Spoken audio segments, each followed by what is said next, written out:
October 14th, 1962.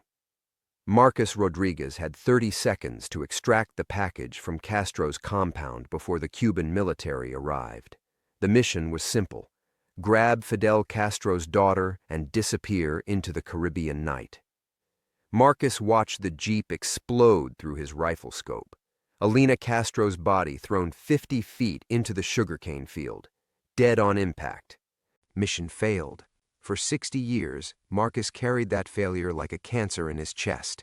The CIA buried the operation. Castro never spoke her name again, and Marcus spent every night wondering if those 30 seconds could have played out differently. Then she walked into his Key West bar, alive, breathing, calling him by a code name only 3 people in the world knew: the woman who died in that jeep, the daughter Castro mourned for 6 decades, standing in front of him, ordering a mojito, and whispering the words that changed everything: "Thank you for saving my life." Before we jump back in, tell us where you're tuning in from, and if this story touches you, make sure you're subscribed, because tomorrow I've saved something extra special for you. Marcus Rodriguez's hand froze halfway to the bottle of white rum. The woman's words echoed in the humid air of his dive bar like a gunshot in a cathedral. "Thank you for saving my life." The mojito glass slipped from his fingers, shattering against the weathered mahogany bar. Ice cubes scattered across the floor like scattered memories, and the sharp crack of breaking glass made every patron in the Hemingway hideaway turn their heads. But Marcus only saw her face. High cheekbones, dark eyes that held secrets deeper than the Florida Straits, the same defiant tilt of the chin he'd watched through his rifle scope 60 years ago as she'd climbed into that doomed jeep. Alina Castro had been 19 then, a revolutionary's daughter with fire in her blood and death waiting in the Cuban darkness. Now she stood before him, silver threading through her black hair, lines of 6 decades etched around those same impossible eyes. Alive, real, ordering a drink in his bar like the ghost of his greatest failure had materialized from the Caribbean heat. "You're dead," Marcus whispered, his voice barely audible above the lazy ceiling fan and the distant sound of Jimmy Buffett drifting from the jukebox. "So are you, mongoose." She used his old CIA code name like a prayer, like an incantation that could resurrect the dead. At least that's what your file says. Marcus's right hand instinctively moved toward the .38 special hidden beneath the cash register.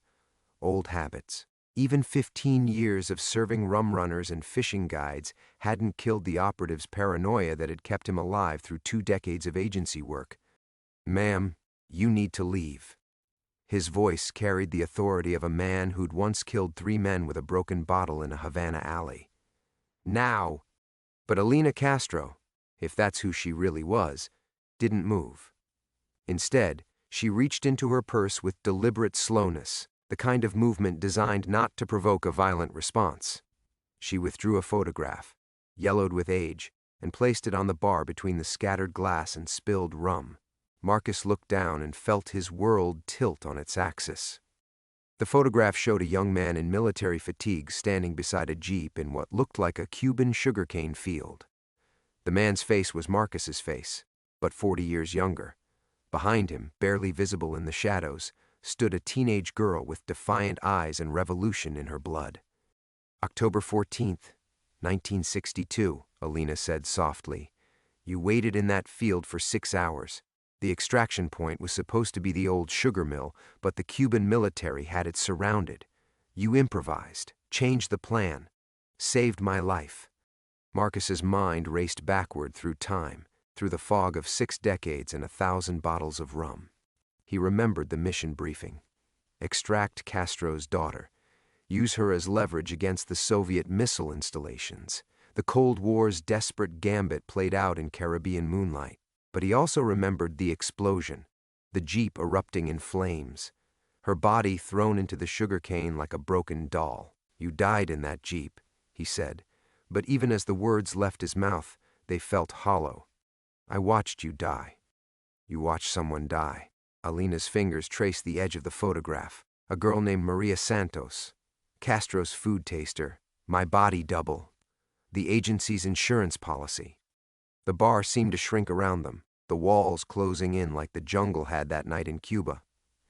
Marcus felt sweat beading on his forehead despite the air conditioning.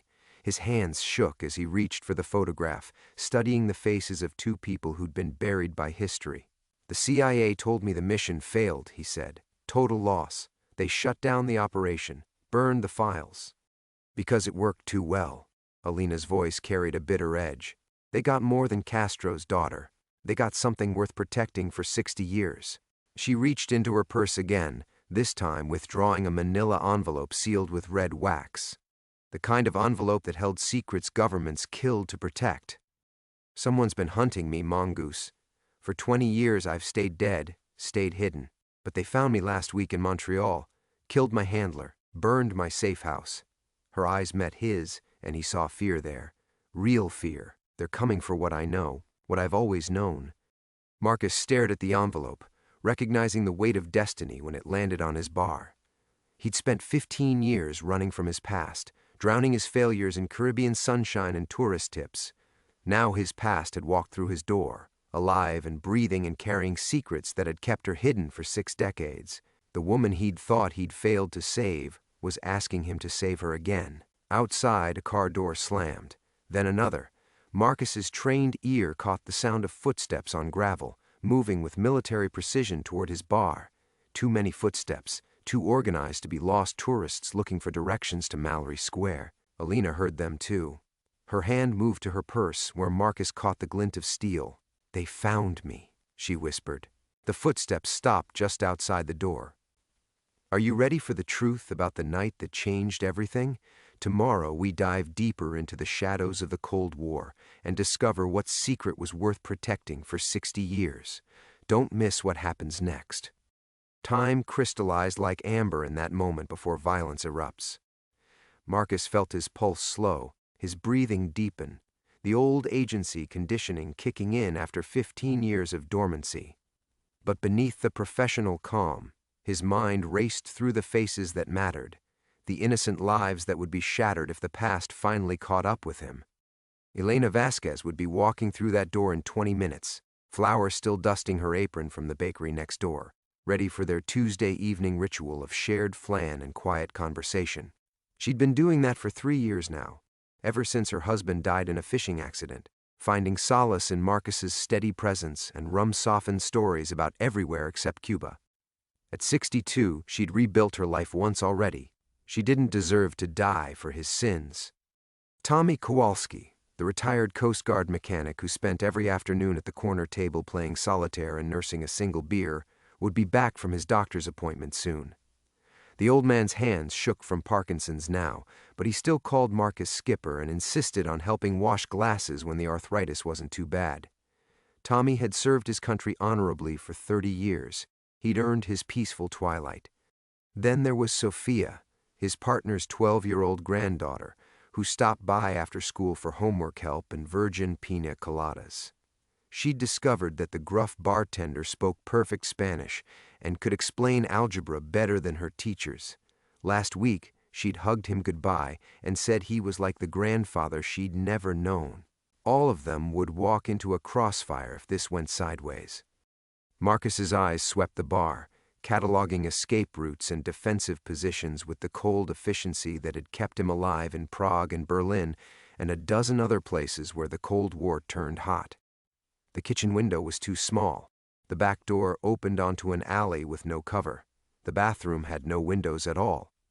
If shooting started, his customers would be trapped in a box with nowhere to run. "How many?" he asked Alina, his voice steady despite the hurricane building in his chest. She tilted her head, listening to sounds only trained ears could interpret. 4. Maybe 5. Professional spacing. They're setting up a perimeter. Marcus reached under the bar, his fingers finding the familiar grip of his. 38.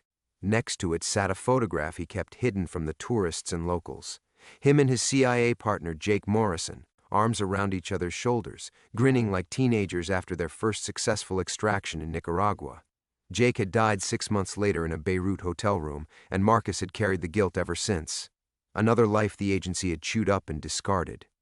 The manila envelope seemed to pulse on the bar between them, containing secrets that had already killed Alina's handler and destroyed her safe house. Whatever she'd been protecting for 60 years, it was worth armies of men and decades of hunting, the kind of secret that toppled governments and rewrote history books. "They'll come in hard," Marcus said, his mind shifting into tactical mode. Front and back simultaneously. Professional team means they'll have communications, coordination. "We need to—" The soft chime of the door sensor interrupted him. Not the violent crash of an assault, but the gentle announcement of an ordinary customer entering an ordinary bar. Elena walked in, her face lighting up when she saw him. She carried a small basket covered with a checkered cloth, probably containing the empanadas she'd promised him yesterday. Her silver hair was pulled back in a neat bun, and she wore the blue dress that brought out her eyes. "Marcus, mi amor, you look pale," she said in her musical accent, moving toward the bar with the easy confidence of someone who belonged here. "Are you feeling sick?" Behind her, through the open door, Marcus caught a glimpse of a black sedan with tinted windows parked across the street. A second vehicle sat at the far end of the block, boxing in the exits. The hunters had found their prey, and they were tightening the noose. Alina's eyes met his across the bar, and he saw her making the same calculation he was. They could try to evacuate Elena, but that would require explanations they didn't have time for. They could surrender, but professional killers didn't leave witnesses. They could fight, but that guaranteed Elena would die in the crossfire. 60 years of running, and it all came down to this: a Tuesday evening in paradise, with an innocent woman caught between the present and the ghosts of the Cold War. Marcus forced a smile, his voice gentle as Caribbean trade winds. "Just tired, Elena. Why don't you sit down? I'll make you something special." But his hand never left the gun, and his eyes never stopped watching the shadows gathering outside his door. The revolution had finally come home. The phone rang. In 15 years of owning the Hemingway Hideaway, Marcus had never heard that particular phone ring. Not the bar phone, with its cheerful trill that summoned him to take reservations or answer questions about happy hour specials. This was the black rotary phone he kept in a locked drawer beneath the register, its cord snaking through a hole he'd drilled in the wood during his first week in Key West. The emergency line, the ghost phone that connected to nothing except his past. Nobody had the number except 3 people, and 2 of them were dead. The harsh mechanical ring cut through the humid air like a scream. Elena looked up from arranging her empanadas on the bar, confusion flickering across her features. Elena's hand froze halfway to her purse, recognition dawning in her dark eyes. Outside, the black sedans held their positions, but Marcus caught the subtle shift of shadows that meant the kill teams were moving closer. Ring, ring, ring. "Marcus?" Elena's voice carried the uncertain tone of someone who'd stumbled into a conversation in a language she didn't understand. "Are you going to answer that?" But Marcus couldn't move. That phone had rung exactly twice in 15 years. Once in 2010, when Jake Morrison's widow called to tell him the cancer had finally won. Once in 2015, when Director Hamilton's secretary informed him that his pension paperwork needed updating. Both times, the calls had been routed through so many cutouts and scramblers that the voices sounded like they were calling from another planet. Tonight, someone was calling direct. Ring, ring, ring. Elena's face had gone pale, her earlier composure cracking like ice under pressure. "Don't answer it," she whispered. "Marcus, whatever you do, don't." But his hand was already moving, muscle memory overriding conscious thought. 15 years of civilian life stripped away in an instant, leaving only the operative who'd once been important enough to warrant an emergency line to Langley. He pulled the phone from its drawer, the weight of it familiar as a weapon in his grip. Mongoose. His old code name came out automatically, a password that unlocked doors he'd tried to seal forever. The voice that answered was one he'd hoped never to hear again. "Hello, Marcus.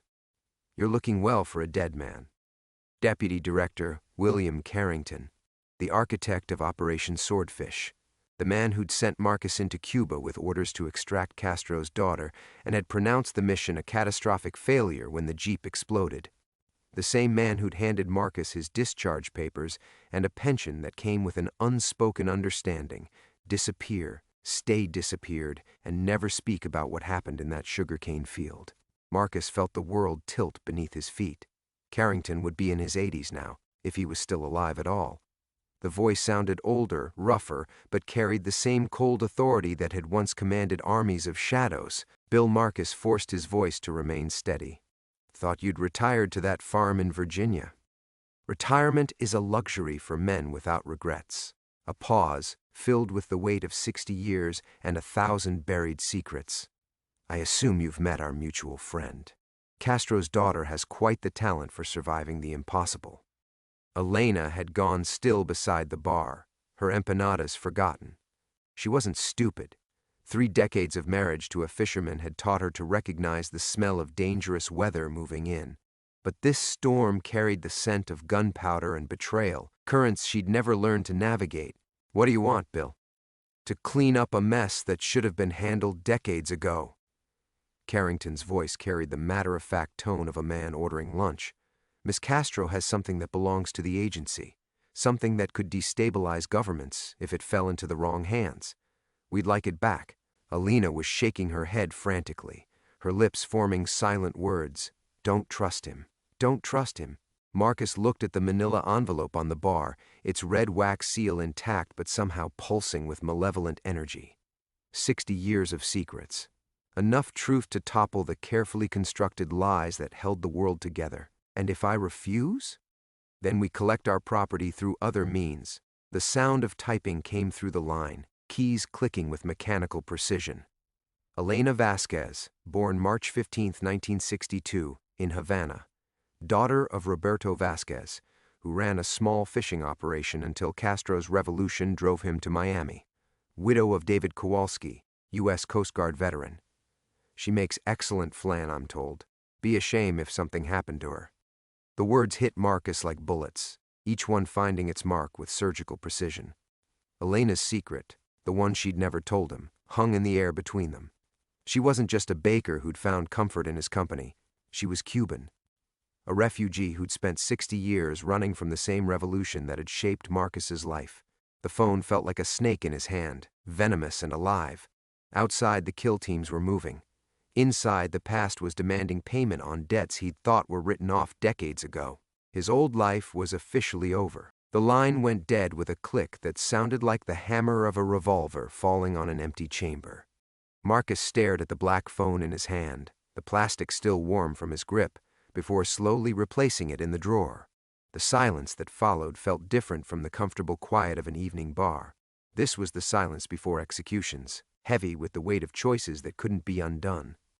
Elena hadn't moved. Her basket of empanadas sat forgotten on the bar, the checkered cloth slightly askew. Her dark eyes, those beautiful eyes that had reminded him every day for 3 years that some parts of the world remained untouched by violence, now held a fear that made his chest constrict. "Marcus?" Her voice came out as a whisper. "Who was that man? Why did he know my father's name?" He wanted to lie. 15 years of practice at being nobody special. Just a bartender, with weathered hands and stories about fishing tournaments. He could tell her it was wrong number, a case of mistaken identity, anything to keep her in the safe world she'd built after fleeing Cuba as a child. But the way she'd gone absolutely still when Carrington spoke her father's name told him she already knew. Maybe not the details, not the web of operations and extractions and buried files, but she recognized the sound of the machine that had destroyed her homeland. The same machine that had spent decades hunting the woman sitting 3 feet away from her. "Elena." He kept his voice gentle, the way he'd learned to speak to frightened assets in Prague's safe houses. "I need you to listen very carefully. Some people are coming here who want to hurt my friend. I need you to leave. Now, don't go home, don't go to the bakery. Find somewhere public, somewhere with lots of people." She looked between him and Elena, her face cycling through confusion, recognition, and something that might have been resignation. "You're one of them, aren't you? The ones who came before Castro, the Americans who promised they would save us." The words hit harder than Carrington's threats. Marcus had spent 15 years pretending he'd never been the man who made promises to people like Elena's family. Promises about democracy and freedom that became lies when the politics shifted and the operations went dark. "I was," he said simply. "I'm not anymore. But you still carry a gun under the bar. It wasn't a question. And you still watch the door like a man expecting enemies." Alina spoke for the first time since the call ended, her voice sharp with urgency. "We don't have time for this. Marcus, they're moving. 2 minutes, maybe less." Through the window, Marcus caught the flash of sunlight on metal. Not weapons, communications equipment. Hand signals between the vehicles. The kill teams were getting their final instructions, probably waiting for Carrington's authorization to move from surveillance to extraction. Elena stood slowly, her movements carrying the dignity of a woman who'd survived one revolution and recognized the shape of another. She picked up her basket, then stopped, looking directly at Elena. "You're her, aren't you? The daughter. The one they said died in the car accident." Elena's composure cracked slightly. "How did you—" "My father talked about you sometimes, when he thought I wasn't listening," said Castro's little girl. Had eyes like black fire and a mouth that could argue with God himself. Elena's smile held no warmth. "He said you would either save Cuba or destroy it, but you would never bow to anyone." "Your father knew me?"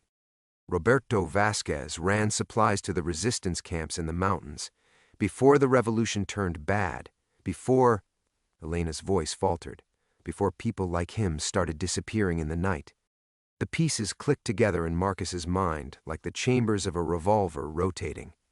Elena's father hadn't just been a fisherman driven out by the revolution. He'd been part of the underground network that helped assets and refugees escape Castro's Cuba. The same network the CIA had used to extract Elena 60 years ago, which meant Elena wasn't just an innocent bystander. She was a legacy asset, a connection to operations that had been classified at levels that still gave men like Carrington nightmares. "Jesus Christ," Marcus breathed. "They're not just here for Elena. They're here for both of you." Elena's face went white, but her voice remained steady. "What do you mean? Your father kept records, didn't he? Names, dates, routes, the kind of information that could embarrass governments if it came to light. He burned everything when we left Cuba. I watched him do it on the boat." "Not everything," Elena said quietly. "No one ever burns everything." Outside, car doors slammed in sequence, the sound of boots on pavement, moving with military precision toward the front and rear entrances of the bar. Marcus felt the familiar calm settling over him, the pre-combat clarity that had kept him alive through 2 decades of impossible situations. But this time was different. This time, he wasn't fighting for countries or ideologies or the greater good. This time, he was fighting for the only family he had left.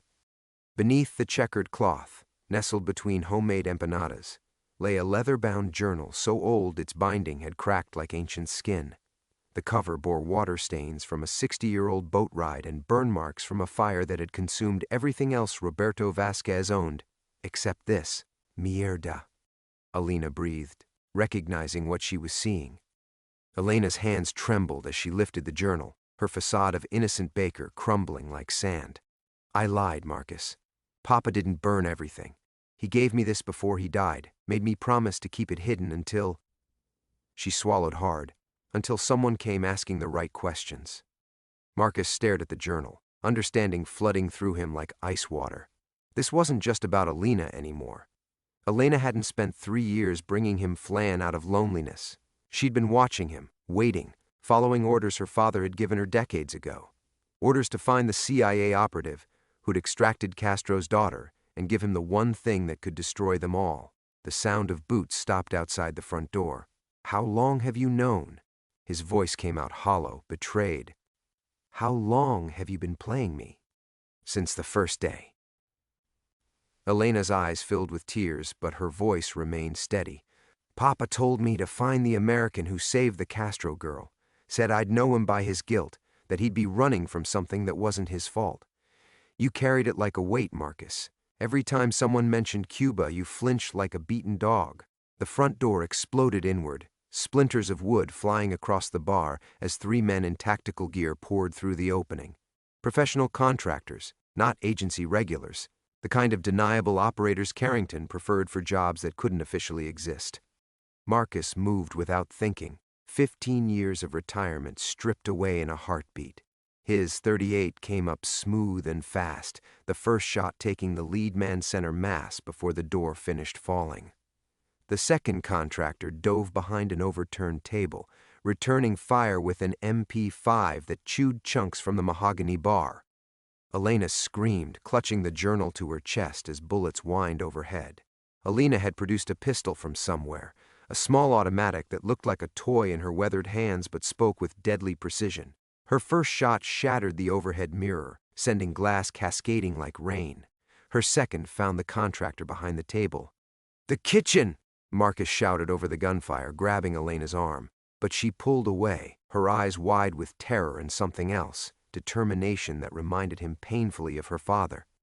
"No, you need this." She thrust the journal at him, pages fluttering open to reveal her father's careful handwriting. Names, dates, locations, and photographs. Dozens of photographs showing young CIA officers meeting with Cuban assets, exchanging briefcases, coordinating extractions that had never been officially acknowledged. Marcus saw his own face staring back from a yellowed photo, younger and unmarked by guilt, standing next to Roberto Vasquez and a teenage Elena beside a sugarcane field. The same field where the Jeep had exploded, the same mission Carrington had called a failure. Except Roberto had been there. Roberto had witnessed everything. The back door splintered as more contractors flooded in from the alley. Elena's gun clicked empty, and Marcus heard her curse in Spanish as she tried to find cover behind the jukebox. They were caught in a crossfire with nowhere to run and secrets that men had killed to protect for 60 years. But Elena wasn't finished destroying his world. "There's more," she said, blood running from a cut on her forehead where flying glass had found its mark. "Papa knew about the other operations, the ones that came after you left, the ones where they didn't extract the assets, they eliminated them." Marcus's blood turned to ice. "What are you talking about?" "Your friend Jake Morrison, the one whose picture you keep under the bar. He didn't die in Beirut, Marcus. He died in Miami, 3 blocks from our bakery, asking questions about Papa's journal." The .38 felt suddenly heavy in his hands. Jake hadn't died of a heart attack in a hotel room like the agency claimed. He'd been murdered because he'd gotten too close to the truth about Operation Swordfish and the network of Cuban assets the CIA had burned to protect their deeper secrets. Which meant Carrington hadn't called to clean up loose ends. He'd called to finish what he'd started 60 years ago, eliminating every witness to the operations that had never officially happened. Outside, Marcus could hear more vehicles arriving. Not just kill teams now, but cleanup crews. Evidence disposal units, the kind of people who made inconvenient truths disappear along with the bodies. Elena pressed the journal into his hands, her fingers sticky with blood. "Papa said you were a good man who'd been used by evil people. He said when the time came, you'd know what to do with this." But as Marcus looked at the photographs and documents that could topple governments, all he could think about was how many people were going to die tonight because he'd never been brave enough to ask the right questions. In the sudden silence, Marcus could hear his own heartbeat and the distant hum of air conditioning struggling against the smoke and cordite. The contractors had pulled back, which meant only one thing. Carrington was coming inside personally. Elena's blood dripped steadily onto the journal pages, each drop spreading across the careful documentation like spilled wine. But Marcus barely noticed, because he was staring at a photograph that made his 15 years of guilt feel like a luxury he'd never deserved. The image showed him shaking hands with a Cuban officer beside an American transport helicopter. The officer wore colonel's insignia and carried himself with the bearing of a man accustomed to command. Behind them, partially obscured by the helicopter's shadow, stood a teenage Elena and an older woman Marcus had never seen before. Roberto Vasquez's handwriting filled the margin. Colonel Martinez, CIA asset since 1959, Fidel's most trusted advisor. Father of the girl, Marcus felt the world tilt beneath his feet. Elena's father hadn't been Fidel Castro. He'd been the CIA's highest-placed asset in the Cuban government, a man who'd spent years feeding intelligence to Langley while pretending to serve the revolution. "You knew," he whispered, looking at Elena. "Your father told you about Martinez." Elena's face crumpled. "Papa said the Americans had turned one of Fidel's colonels, used his own daughter as leverage to keep him loyal. Said when the revolution started eating itself, they had to get the girl out before someone figured out why Papa Martinez always knew which raids to avoid." The pieces fell into place like dominoes. Operation Swordfish hadn't been about extracting Castro's daughter. It had been about protecting the CIA's most valuable asset by removing the one thing that could expose him. Marcus had spent 60 years believing he'd failed to save an innocent girl, when he'd actually succeeded in saving a weapon the agency had aimed at the heart of Cuba. Footsteps approached the shattered entrance, measured and unhurried. Carrington appeared in the doorway, no longer the vigorous spy master Marcus remembered. Age had bent him forward slightly, turned his hair white as winter, but his eyes retained the cold calculation of a man who measured lives in terms of operational necessity. Behind him came 2 more contractors, weapons trained on the wreckage but fingers off triggers. This wasn't about killing anymore. This was about collection and disposal. "Magnificent performance, Marcus," Carrington said, stepping carefully over the bodies of his own men. 15 years of retirement, and you still move like the operative who made my career possible. My career? Marcus kept his gun trained on the old man's chest. You told me the mission failed. You told me she died in that jeep. I told you what you needed to hear. Carrington's voice carried the weary patience of a teacher explaining simple mathematics to a slow student. You were always too sentimental for wet work. If you'd known Operation Swordfish succeeded, you'd have demanded to know why we staged her death, why we let Martinez believe his daughter had been murdered by his own handlers. Alina spoke from behind the jukebox, her voice sharp with 60 years of accumulated rage. Because a grieving father fights harder than a grateful one. You wanted Papa to hate you, so he'd never suspect you'd actually saved me. Brilliant, wasn't it? Carrington smiled, the expression transforming his face into something reptilian. Martinez spent 30 years passing U.S. intelligence to avenge his daughter's death, never knowing she was living comfortably in Miami under agency protection. The perfect double agent, motivated by genuine hatred for his handlers. Marcus felt something cold settle in his stomach. What happened when he found out? Heart attack. Very sad. His widow was devastated. Carrington's smile never wavered. Though I suspect the polonium helped things along. Can't have loose ends developing consciences in their golden years. Casual admission hit Marcus like a physical blow. He'd spent decades drowning his guilt over a mission failure that had never happened, while the agency murdered the very man he'd helped save. Every drink, every sleepless night, every moment of self-recrimination had been based on lies designed to keep him from asking questions that might threaten their operation. You magnificent bastard, Marcus breathed. You kept me guilty so I'd stay quiet. Guilt is the most reliable form of control, Carrington said. Much more effective than threats or money. A man who believes he's failed will punish himself far more thoroughly than any external force. Elena made a sound that might have been laughter or crying. Papa was right about you people. He said Americans turned even love into a weapon. But Carrington's composure cracked for just an instant, his mask slipping to reveal something raw beneath. Love? Your father was a communist who sold out his own revolution for 30 pieces of silver. Don't romanticize treason, my dear. The words hung in the air like a challenge, and Marcus realized with crystalline clarity that Carrington had just made his fatal mistake. Because Elena Vasquez hadn't been talking about her father, she'd been talking about Marcus, and how the agency had weaponized his guilt over failing people he'd tried to protect. Love had been Carrington's blind spot 60 years ago, and it remained his blind spot now. Marcus squeezed the trigger. The gunshot echoed through the bar like thunder, but Carrington was already moving. 60 years of survival instincts kicked in as he dove sideways, Marcus's bullet punching through empty air where his head had been a millisecond before. The old spy master rolled behind an overturned table, his contractors immediately laying down covering fire. Predictable as always, Marcus. Carrington's voice carried over the gunfire. Still letting emotion cloud your judgment. Marcus grabbed Elena's arm, pulling her toward the kitchen as bullets chewed up the bar where they'd been standing. The journal clutched against her chest was slick with blood, pages fluttering as they moved. Behind them, Elena's pistol spoke again. She'd found spare ammunition somewhere and was making every shot count. The basement, Elena gasped, pointing toward a narrow door Marcus had never noticed. Papa showed me there's a tunnel. From the old rum-running days? Of course there was. In Key West, every building over 50 years old had secrets built into its bones. Marcus kicked open the door, revealing wooden steps that disappeared into darkness. The smell of salt water and rotting wood drifted up from below. "Alina," he called out. She appeared at his shoulder, reloading with practiced efficiency.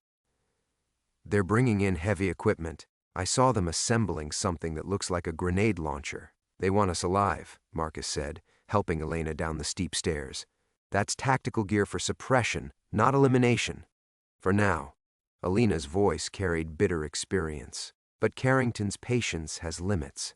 How long before he decides the journal's more important than our testimony? The basement was a tomb of maritime history. Rusted chains, moldy life preservers, and wooden crates that probably hadn't been opened since Prohibition. Elena led them through the maze of debris toward a section of wall that looked solid but gave slightly when Marcus pressed against it. "Papa said the smugglers used this to move rum from boats in the harbor to warehouses inland," she explained, working at a hidden mechanism. The wall section swung inward, revealing a tunnel barely wide enough for one person. Above them, the building shook as Carrington's people deployed their heavy equipment. Dust rained down from ancient timbers, and Marcus could hear voices coordinating a systematic search. "They'll find this eventually," he said, examining the tunnel entrance. "How far does it go?" 3 blocks. Comes out in the basement of the old Hemingway Museum." Elena's voice trembled, but her hands remained steady. "Papa used to bring me through here when I was little, told me stories about the writers and smugglers who built these passages." Marcus looked back at the stairs, calculating. Carrington would tear the building apart looking for them, but that would take time. Time they could use to reach the museum and, call the police, the FBI? Every agency that might help them was probably compromised by men who'd spent 60 years burying inconvenient truths. "Elena," he said quietly, "when your father gave you that journal, what exactly did he tell you to do with it?" She met his eyes in the dim light, and he saw steel beneath the baker's gentle facade. He said, "When the Americans came to finish what they started, I should find the man who saved the Castro girl and give him the choice they never gave Papa, truth or survival." But not both. The building shuddered again, more violently this time. Whatever Carrington was using upstairs, he was running out of patience with subtle approaches. Alina touched Marcus's arm, her grip surprisingly strong for a woman in her 70s. "There's something else you need to know about the journal." Elena's father wasn't just documenting CIA operations in Cuba. He was building a case. What kind of case? The kind that names every American official who authorized the assassination of Cuban civilians. Every businessman who profited from deals with both sides. She paused, listening to the sounds above. Every current politician whose career was built on blood money from operations that never officially existed. Marcus felt the weight of the journal like a physical thing. No wonder Carrington had spent decades hunting for it. The names and evidence Roberto Vasquez had collected wouldn't just embarrass the agency, they would destroy careers, topple governments, and rewrite the history of American involvement in Cuba. "How many people know about this?" he asked Elena. Papa said 3. Himself, the Castro girl, and the American operative who extracted her. Elena's voice broke slightly. "Everyone else who knew is dead." Jake Morrison was the last one asking questions. The sound of splintering wood echoed down from above. They were running out of time for difficult choices. Marcus looked at the tunnel entrance, then at the 2 women whose lives had been shaped by operations they'd never chosen to be part of. 60 years ago, he'd extracted one asset without knowing the full cost. Now he faced the same choice Carrington had offered: operational necessity or human decency. But this time, he understood exactly what was at stake. "Ladies," he said, "I hope you're ready to change history." The tunnel stretched ahead like a throat waiting to swallow them, but Marcus didn't move toward it. Instead, he turned back toward the stairs, the journal heavy in his hands like a weapon he'd finally learned to use. "Marcus, what are you doing?" Elena whispered, blood still seeping from the cut on her forehead. "Something I should have done 60 years ago." He checked his. 38, 3 rounds left, not enough for a firefight, but enough for what he had in mind. Carrington's flaw was always the same. He thinks everyone else is as willing to sacrifice people as he is. Alina's eyes widened with understanding. "You're going back up there." He expects us to run. That's what assets do. They follow orders, take the escape routes, disappear into whatever new identity the agency provides. Marcus started up the stairs, his voice carrying the weight of 15 years of suppressed rage. But I'm not his asset anymore. The footsteps above had stopped, which meant Carrington's people were either regrouping or setting up for a final assault. Marcus reached the basement door and pressed his ear against the wood. Voices, low and professional, coordinating search patterns. Elena appeared beside him, the journal clutched against her chest. Papa said you'd know what to do.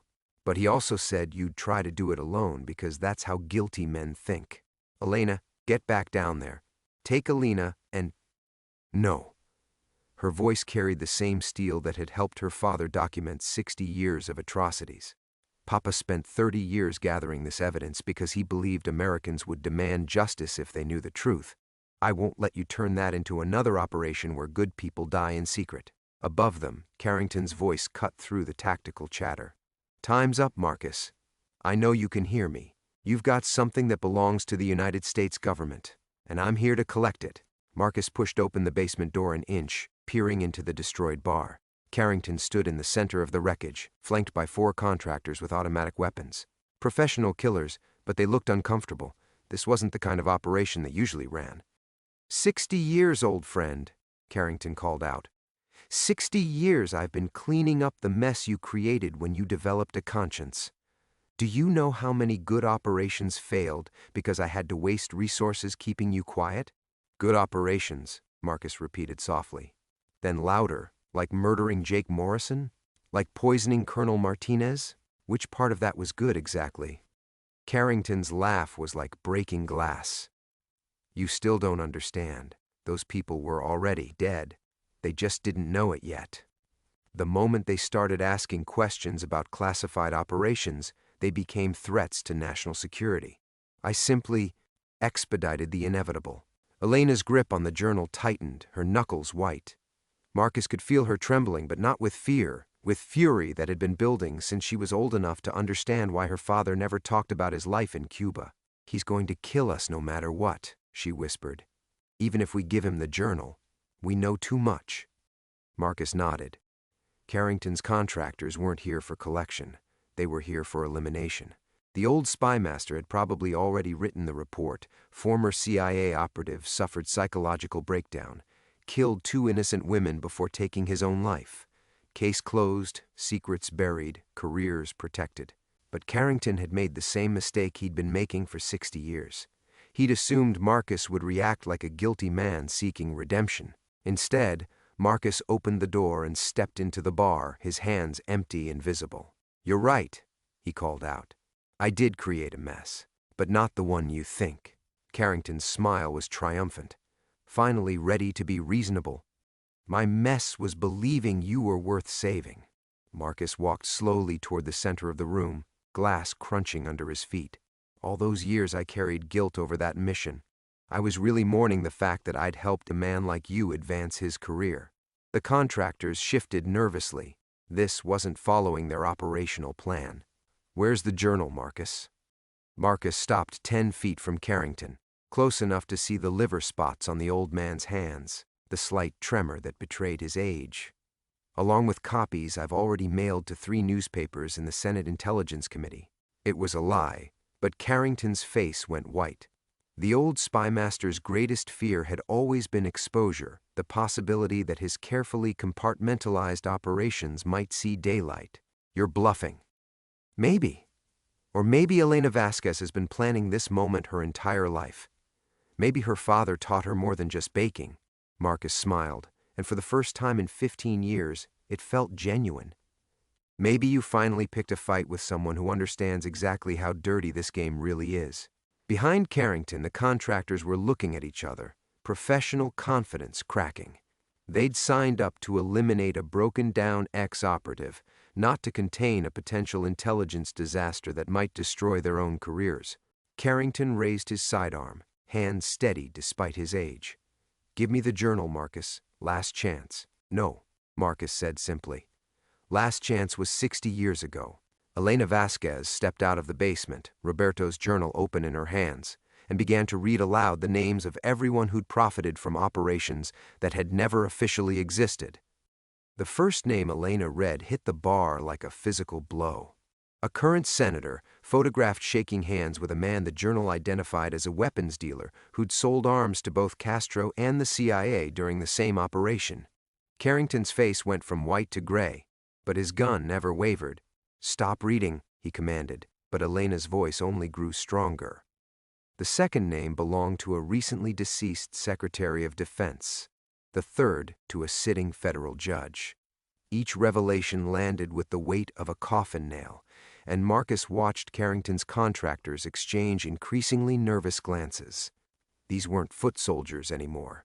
They were potential accessories to a conspiracy that could topple governments. "Enough," Carrington whispered, then roared it. "Enough!" The gunshot echoed through the destroyed bar, but not from Carrington's weapon. Alina had emerged from the basement behind Elena, and her shot took one of the contractor's center mass. The man dropped without a sound, his finger never reaching his trigger. Chaos erupted. The remaining contractors opened fire, but their hearts weren't in it. They were shooting to suppress, not to kill, still hoping to contain a situation that had already spiraled beyond any hope of control. Marcus dove sideways, grabbing a chunk of broken concrete and hurling it at the nearest gunman's head. The impact sent the man staggering into his partner, their shots going wide. Carrington's pistol swung toward Elena, who stood in the basement doorway still reading names from her father's journal. Her voice never faltered, even as bullets chewed splinters from the doorframe around her. "Operation Mongoose participants," she announced. "William Carrington, project supervisor. Marcus Rodriguez, field operative. Status: Rodriguez extracted under psychological counseling. Carrington promoted to..." The old spymaster's shot missed Elena by inches, punching through the journal's binding. Pages scattered like snow, but Elena had already memorized what mattered most. Her father had spent 30 years preparing her for this moment. Marcus rolled behind the bar, his .38 in his hand, 3 shots left, 4 targets still standing. But as he watched, one of the contractors lowered his weapon and started backing toward the door. The smart money was cutting its losses. "Where are you going?" Carrington screamed at the retreating man. "This wasn't the briefing, sir. You said routine collection of classified materials. You didn't say anything about senators and federal judges." The contractor disappeared through the shattered entrance, leaving Carrington with 2 gunmen who looked increasingly unhappy about their career choices. Marcus could see the calculation in their eyes. Whatever Carrington was paying them, it wasn't enough to justify prison time for assassinating witnesses to congressional-level corruption. "Elena," Marcus called softly. "How many more names?" 47, she replied, reloading the pistol with ammunition she'd taken from one of the dead contractors. Her hands moved with practiced efficiency. Her father had taught her more than baking and memorization, including 3 current cabinet members and the director of the DEA. The second contractor holstered his weapon. "Mr. Carrington, I think we need to reassess this situation." "The situation," Carrington snarled, "is that these people possess classified information that threatens national security operations dating back 60 years. Your job is to eliminate that threat. My job is corporate security, sir, not treason." The contractor walked out, leaving Carrington with one increasingly nervous gunman and the slow realization that his carefully orchestrated cleanup operation had become something else entirely, a reckoning that he couldn't simply order eliminated. Marcus stood up from behind the bar, his weapon trained on Carrington's chest. The old spymaster looked smaller somehow, diminished by the weight of his exposed secrets. "It's over, William." "No," Carrington whispered, then said it again with more force. "No, this doesn't end here. Do you understand what happens if that information becomes public? 60 years of American foreign policy gets rewritten. Allies stop trusting us. Operations that are protecting American lives right now get compromised." "Good," Elena said simply. "Papa said the best thing about truth is that it doesn't care about operational necessity." Carrington's last contractor looked between the old man and the 3 people who'd just demolished 60 years of carefully maintained lies. Professional survival instincts won out over payroll loyalty. He set his weapon on the ground and raised his hands. "I'll be outside if you need me to call the authorities, sir." Then it was just the 4 of them in the ruins of Marcus's bar. 2 old spies, a baker's daughter, and the ghost of Fidel Castro's child standing amid the wreckage of secrets that had shaped half a century of American foreign policy. Carrington's gun trembled in his hands, not from age but from the recognition that he'd finally encountered something his money and influence couldn't buy, the simple, implacable weight of truth. "Marcus," he said quietly, "you don't know what you're unleashing." "Yes," Marcus replied, "I do. I'm unleashing exactly what you taught me to fear." Elena opened the journal again and continued reading names.